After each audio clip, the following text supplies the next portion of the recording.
Hi guys, welcome back to another session.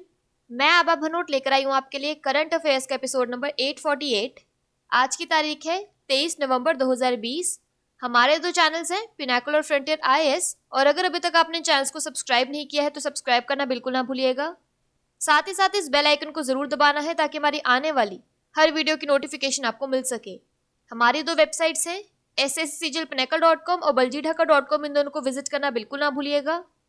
ये session हर रोज सुबह 4 बजे अवेलेबल हो जाता है और वीडियो की एंड में आपसे क्विज के क्वेश्चन पूछे जाते हैं जिनका आंसर आपको कमेंट सेक्शन में जरूर करना है। साथ ही साथ हमारे दोनों टेलीग्राम हैंडल्स फ्रंटियर आईएएस और एसएससीजीएल पिनेकल ऑनलाइन को ज्वाइन जरूर करना है for daily videos, PDF and monthly magazine. Start करेंगे प्रीवियस क्विज के साथ। आपका पहला क्वेश्चन था, भारतीय मूल के मेघनाथ देसाई ने हाल ही में किस देश की विपक्षी पार्टी से इस्तीफा दिया है? तो इसका सही जवाब था ब्रिटेन। और आपका दूसरा क्वेश्चन था, भारत ने किस देश के साथ ओईसीडी म्यूचुअल एग्रीमेंट प्रक्रिया 2019 पुरस्कार जीता है? तो इसका सही जवाब था जापान। स्टार्ट करेंगे आज के सेशन के पहले क्वेश्चन के साथ। भारतीय अंतरिक्ष अनुसंधान संगठन इसरो द्वारा अगले साल किस देश का उपग्रह लॉन्च किया जाएगा? तो इसका सही जवाब है ऑप्शन नंबर सी, भूटान। प्रधानमंत्री नरेंद्र मोदी ने घोषणा की है कि भारतीय अंतरिक्ष अनुसंधान संगठन इसरो अगले साल भूटान के उपग्रह को लॉन्च करेगा। दोनों पक्षों ने अंतरिक्ष के शांतिपूर्वक उपयोग में सहयोग बढ़ाने के लिए एक रूपरेखा समझौते पर हस्ताक्षर किए, जो दोनों देशों के कई संस्थानों के बीच सहयोग को बढ़ावा देगा। भारत भूटान को आईसीटी और अंतरिक्ष प्रौद्योगिकी सहित उन्नत प्रौद्योगिकी का उपयोग करने के प्रयासों का समर्थन करेगा। इस संबंध में राज्य द्वारा संचालित बीएसएनएल वर्तमान में भूटान के लिए तीसरे अंतर्राष्ट्रीय इंटरनेट गेटवे का काम कर रहा है।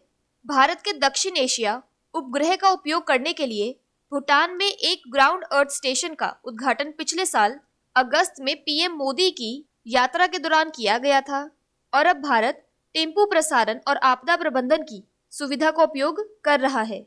भूटान ने अपना पहला नैनो उपग्रह भूटान 1 2018 में स्पेस एक्स रॉकेट पर जापान की सहायता से लॉन्च किया था। यहाँ पर एडिशनल इन्फॉर्मेशन की बात करें तो पीएम मोदी और उनके भूटानी समकक्ष लॉटे शेरिंग ने संयुक्त रूप से रुपे कार्ड योजना के दूसरे चरण का शुभारंभ किया, जो भूटानी कार्ड धारकों को पूरे भारत में एटीएम और पॉइंट ऑफ सेल टर्मिनलों तक पहुंचने की अनुमति देगा।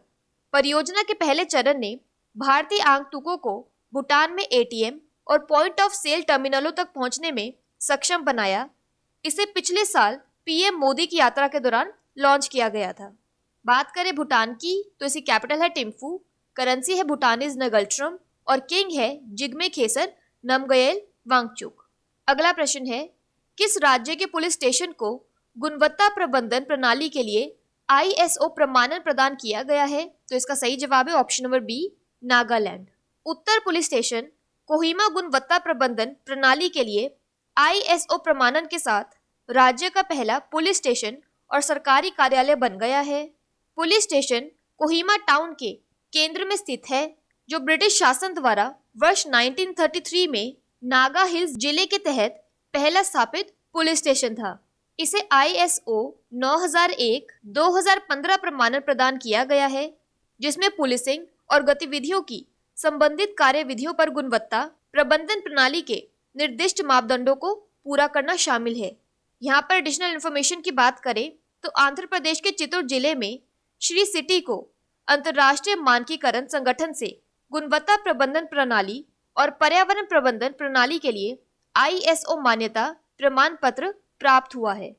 बात करें नागालैंड की तो इसके नेशनल पार्क्स में आता है नटंकी नेशनल पार्क और Fakim wildlife sanctuary. Famous festivals में आता है hornbill festival, Aoling festival, Kuki festival और लोथा फेस्टिवल। नागालैंड की कैपिटल है कोहिमा, गवर्नर है आरएन रवि और चीफ मिनिस्टर है नीफ्यू रियो। अगला प्रश्न है, कौन सा राष्ट्र अपना स्वतंत्र क्षेत्रीय नेविगेशन सैटेलाइट सिस्टम रखने वाला दुनिया का चौथा राष्ट्र बन गया है? तो इसका सही जवाब है option number B, Bharat. Bharat अपना स्वतंत्र क्षेत्रीय नेविगेशन सैटेलाइट सिस्टम रखने वाला दुनिया का चौथा राष्ट्र बन गया है। भारतीय क्षेत्र नेविगेशन सैटेलाइट सिस्टम IRNSS को अंतर्राष्ट्रीय समुद्री संगठन IMO ने world wide radio navigation system RNS के एक भाग के रूप में मान्यता दी है। IMO मान्यता प्राप्त नेविगेशन प्रणाली वाले 3 देश अमेरिका, रशिया और चीन है।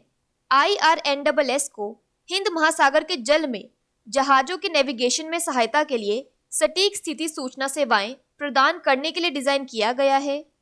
IMO संयुक्त राष्ट्र की विशेष एजेंसी है जो शिपिंग की सुरक्षा और जहाजों द्वारा समुद्री और वायुमंडल प्रदूषण की रोकथाम के लिए जिम्मेदार है। IMO की मैरीटाइम सेफ्टी कमेटी MSC ने IRNSS को विश्वव्यापी रेडियो नेविगेशन सिस्टम WWRNS के एक घटक के रूप में मान्यता दी। इसके 102वें सत्र में 4 नवंबर से 11 नवंबर तक आयोजित किया गया। अगला प्रश्न है, सरकार ने किस समझौते के तहत कंप्रेस्ड बायोगैस प्लांट स्थापित करने के लिए तेल और गैस विपणन कंपनियों के साथ एक MOU पर हस्ताक्षर किए हैं? तो इसका सही जवाब है option number C, SATAT। Bharat सरकार ने पूरे भारत में कंप्रेस्ड बायोगैस प्लांट स्थापित करने के लिए प्रमुख तेल और गैस विपणन कंपनियों के साथ एक समझौता ज्ञापन पर हस्ताक्षर किए। इस समझौते पर हस्ताक्षर SATAT sustainable alternative towards affordable transportation पहल के तहत किए गए। समझौते के तहत देश में लगभग 900 कंप्रेस्ड बायोगैस CBG संयंत्र स्थापित किए जाएंगे। इससे पहले भारत सरकार ने 600 संयंत्रों के लिए एक समझौते पर हस्ताक्षर किए थे। हस्ताक्षर किए गए समझौतों से 900 संयंत्र स्थापित करने के लिए 3000 करोड़ रुपए का निवेश आएगा। 5000 पौधों की स्थापना के लिए कुल 2 लाख करोड़ रुपए के निवेश की परिकल्पना की गई है। यहाँ पर एडिशनल इन्फॉर्मेशन की बात करें तो SATAT पेट्रोलियम और प्राकृतिक गैस मंत्रालय की एक पहल है। इसे अक्टूबर 2018 में लॉन्च किया गया था। SATAT पहल के तहत 15 मिलियन मीट्रिक टन के उत्पादन लक्ष्य के साथ 2023-24 तक 5000 कंप्रेस्ड बायोगैस CBG संयंत्र स्थापित किए जाएंगे। अगला प्रश्न है, निम्नलिखित में से किस निकाय ने फ्यूचर स्किल्स प्राइम नामक एक डिजिटल लर्निंग प्लेटफॉर्म लॉन्च किया है? तो इसका सही जवाब है option number C, NASSCOM। National association of software and services companies NASSCOM ने रिमोट और सेल्फ लर्निंग सीखने को प्रोत्साहित करने के लिए फ्यूचर स्किल प्राइम नामक एक डिजिटल लर्निंग प्लेटफॉर्म लॉन्च किया है। इस मंच को इलेक्ट्रॉनिक्स और सूचना प्रौद्योगिकी मंत्रालय, भारत सरकार, NASSCOM और IT उद्योग के बीच एक संयुक्त साझेदारी के तहत लॉन्च किया गया है। यह 10 चिन्हित उभरती प्रौद्योगिकियों में प्रमाणित पाठ्यक्रमों तक रियायती पहुंच प्रदान करेगा। प्रस्तुत कार्यक्रमों में artificial intelligence, internet of things, big data analytics, robotic process automation, additive manufacturing, 3D printing, cloud computing, social and mobile, cyber security, augmented virtual reality और ब्लॉकचेन शामिल होंगे। डिजिटल लर्निंग प्लेटफॉर्म का लक्ष्य टियर 2 और टियर 3 शहरों के उम्मीदवारों से है। अगला प्रश्न है, परोपकार में उत्कृष्टता लाल बहादुर शास्त्री राष्ट्रीय पुरस्कार से किसे सम्मानित किया गया है? तो इसका सही जवाब है ऑप्शन नंबर बी, सुधा मूर्ति। इन्फोसिस फाउंडेशन की चेयरपर्सन सुधा मूर्ति को भारत के उपराष्ट्रपति वेंकैया नायडू ने लाल बहादुर शास्त्री राष्ट्रीय पुरस्कार से सम्मानित किया। समारोह का आयोजन वर्चुअल किया गया था। लाल बहादुर शास्त्री प्रबंधन संस्थान द्वारा प्रदान किए जाने वाले इस पुरस्कार में 5 लाख रुपए की राशि, स्मृति चिन्ह और प्रशस्ति पत्र प्रदान किया जाता है। यहाँ पर एडिशनल इन्फॉर्मेशन की बात करें तो न्यूयॉर्क के गवर्नर एंड्रयू क्यूओमो को कोरोना वायरस महामारी पर अपने दैनिक टेलीविजन ब्रीफिंग के लिए एक अंतर्राष्ट्रीय MP पुरस्कार दिया जाएगा।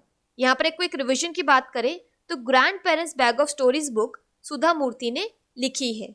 अगला प्रश्न है, भारत में आवास दिवस कब मनाया जाता है? तो इसका सही जवाब है ऑप्शन नंबर सी, 20 नवंबर। PMAYG के लॉन्च की स्मृति के लिए हर साल 20 नवंबर को आवास दिवस के रूप में मनाया जाता है। आवास दिवस समारोह के अवसर पर ग्रामीण विकास मंत्री श्री नरेंद्र सिंह तोमर ने वीडियो कॉन्फ्रेंसिंग के माध्यम से ग्रामीण विकास मंत्रियों और राज्यों केंद्र शासित प्रदेशों के अधिकारियों के साथ बातचीत की। ग्रामीण आवास योजना, प्रधानमंत्री आवास योजना ग्रामीण PMAYG भारत के प्रधानमंत्री द्वारा 20 नवंबर 2016 को आगरा उत्तर प्रदेश में शुरू की गई थी। इस वर्ष राज्यों केंद्र शासित प्रदेशों ने 16 नवंबर 2020 से 22 नवंबर 2020 को आवास सप्ताह मनाने का अनुरोध किया है और प्रशासन के विभिन्न स्तरों पर विभिन्न गतिविधियों का आयोजन किया गया है। यहाँ पर एडिशनल इन्फॉर्मेशन की बात करें तो महाराष्ट्र के मुख्यमंत्री उद्धव ठाकरे ने महा आवास योजना नामक एक नई ग्रामीण आवास परियोजना शुरू की है, जिसके तहत 100 दिनों में 8.82 लाख ग्रामीण घर बनाए जाएंगे। महाराष्ट्र का ग्रामीण विकास विभाग इस परियोजना का संचालन करेगा, जिसमें शौचालय और अन्य आवश्यक सुविधाएं शामिल होंगी। वर्तमान में परियोजना की लागत लगभग 4,000 करोड़ रुपए आंकी गई है। अगला प्रश्न है, किस राज्य ने इंदिरा गांधी मातृत्व पोषण योजना शुरू की है? तो इसका सही जवाब है ऑप्शन नंबर सी, राजस्थान। गर्भवती माताओं और बच्चों को उचित पोषण प्रदान करने के लिए इंदिरा गांधी मातृत्व पोषण योजना राजस्थान में शुरू की गई है। मुख्यमंत्री अशोक गहलोत ने वीडियो कॉन्फ्रेंसिंग के माध्यम से इस योजना का उद्घाटन किया। इसके शुभारंभ के अवसर पर 4 जिलों के प्रत्येक 2 लाभार्थियों को इस योजना की पहली किश्त के रूप में 1,000 रुपए के चेक दिए गए। इस योजना से हर साल 77,000 से अधिक महिलाओं को लाभान्वित होने की उम्मीद है। लाभार्थी महिलाओं को 5 चरणों में 6,000 रुपए मिलेंगे। बात करें राजस्थान की तो इसके डैम्स और रिवर्स में आता है जवाहर सागर चंबल, जसवंत सागर लूनी और राणा प्रताप सागर चंबल। नेशनल पार्क्स में आता है Ranthambore national park, Sariska tiger reserve, Keoladeo national park और डेजर्ट नेशनल पार्क। राजस्थान की कैपिटल है जयपुर, गवर्नर है कलराज मिश्रा और सीएम है Ashok Gehlot. World heritage sites में आता है जयपुर सिटी और जंतर मंतर। अगला प्रश्न है, भारत का पहला मॉस गार्डन किस राज्य में विकसित किया गया है? तो इसका सही जवाब है option number B, Uttarakhand. Bharat का पहला मॉस गार्डन नैनीताल जिले उत्तराखंड के खुरपाताल में विकसित किया गया है। उत्तराखंड वन विभाग की अनुसंधान सलाहकार समिति द्वारा पिछले साल जुलाई में मुआवजा वनीकरण कोष प्रबंधन और योजना प्राधिकरण CAMPA योजना के तहत इसे मंजूरी दी गई थी। देश में सबसे पहले मॉस गार्डन का उद्घाटन प्रसिद्ध जल संरक्षण कार्यकर्ता राजेंद्र सिंह ने किया था। उद्यान विकसित करने के पीछे मुख्य उद्देश्य काई और अन्य ब्रायोफाइट्स की विभिन्न प्रजातियों का संरक्षण करना और पर्यटकों के लिए मनोरंजन केंद्र बनाने के अलावा पर्यावरण में इसके महत्व से लोगों को अवगत कराना था। मॉस ग्रह पर सबसे प्राचीन वनस्पतियों में से एक है, जो जुरासिक युग के बाद से मौजूद है। बात करें उत्तराखंड की तो इसके डैम्स और रिवर्स में आता है लखवर डैम यमुना, तेहरी डैम भागीरथी और Ramganga dam Ramganga. National parks में आता है Nanda Devi national park, Jim Corbett national park, Gangotri national park और गोविंद नेशनल पार्क। उत्तराखंड की कैपिटल है देहरादून और गिरसेन। गवर्नर है बेबी रानी मौर्य और चीफ मिनिस्टर है त्रिवेंद्र सिंह रावत। अगला प्रश्न है, राष्ट्रीय कैडेट कोर NCC ने हाल ही में अपना 72वां स्थापना दिवस मनाया है। NCC के महानिदेशक कौन है? तो इसका सही जवाब है option number C, lieutenant general Rajiv Chopra.